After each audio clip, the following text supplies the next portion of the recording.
අයිබෝන් හැමෝටම ඉතින් අද මම ඔයාලත් එක්ක සාකච්ඡා කරන්න ආවේ මේ සිදුකෝණී ත්‍රිකෝණයේ මේ BC පාදය කොහොමද හොයන්නේ කියලා.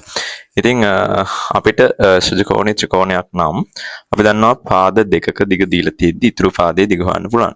නමුත් මෙතනදී ළමයි පාද දෙක දිග දීලා නැහැ. එහෙනම් මේ එක කෝණයක් දීලා තියෙනවා. ඒ වගේම එක පාදයක් දීලා තියෙනවා. එහෙනම් අපිට මේ වගේ අවස්ථාවකදී මේ පාදයක දිග හොයන්න අපි පාවිච්චි කරන්නේ ත්‍රිකෝණමිතික අනුපාත.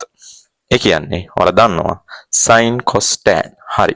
අපි බලමු මේ sin cos tan හරියට පාවිච්චි කරලා කොහොමද BC දිග හොයන්නේ කියලා. ළමයි අපි දන්නවා යම්කිසි කෝණයකට අදාළව sin අනුපාතය වෙන්නේ එම කෝණයට අදාළ සම්මුඛ පාදය කර්ණයෙන් බෙදලා එන අගයනේ. හරි. එහෙනම් අපි මෙතන BC කියන්නේ කර්ණය. එහෙනම් දීලා තියෙන පාදය මේ කෝණයට අදාළ සම්මුඛ පාදය. එහෙනම් සම්මුඛ පාදය අපිට හොයන්න තියෙන කර්ණයෙන්. එහෙනම් සම්මුඛ පාදයයි කර්ණයයි සම්බන්ධ වෙච්ච අනුපාතය ළමයි sin. එහෙනම් අපි ගන්නවා ළමයි sin 30 කියලා. sin 30 කියලා. sin 30 ළමයි අපි දන්නවා සම්මුඛ පාදය කියන්නේ 8. බෙදීම අපිට හොයන්න තියෙන පාදය BC. නම් sin අනුපාතය මොකද්ද? මේ කෝණයට අදාළ සම්මුඛ පාදය. මේ කෝණයට අදාළ සම්මුඛ පාදය කියන්නේ 8.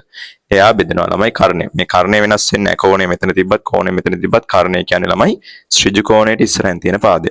එහෙනම් ළමයි අපි දන්නවා sin 30 කියන්නේ අපි දන්නවානේ භාගයයි කියලා. ඔයාලට මේ අච්චු පොතේ මේ වගුවක් තියෙනවා sin 30 කියන්නේ භාගයයි, sin 45 කියන්නේ 1ට මූල 2යි, sin 60 කියන්නේ මූල 3ට 2යි. ඒ ආදී වශයෙන් වගුවක් තියෙනවා. හරි. ඒතර මෙතන අංශක 32, 33, 45 ඒ වගේ කෝණ ආපුවාම අපිට අර ප්‍රකෘති sin වගුවෙන් අපිට මේකේ අගය බලා ගන්න පුළුවන්. හරි. එහෙනම් ළමයි මෙතන 8 වෙදීම BC. එහෙනම් ළමයි හරස් ගුණිතය දාද්දි BC එකෙන් ගුණනවා අපි දන්නවා BC දෙවාරයක් 8 අපි දන්නවා 16.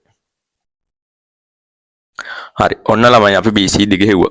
ඉතින් දැන් අපිට පුළුවන් AB දිග හොයන්න පයිතගොරස් ප්‍රමේය පාවිච්චි කරලා. මොකද දැන් පාද දෙකක් අපි දන්නවා. ඒක නිසා AB හොයන්න පුළුවන් පයිතගොරස් ප්‍රමේය පාවිච්චි කරලා. අපි හරි පයිතගොරස් ප්‍රමේය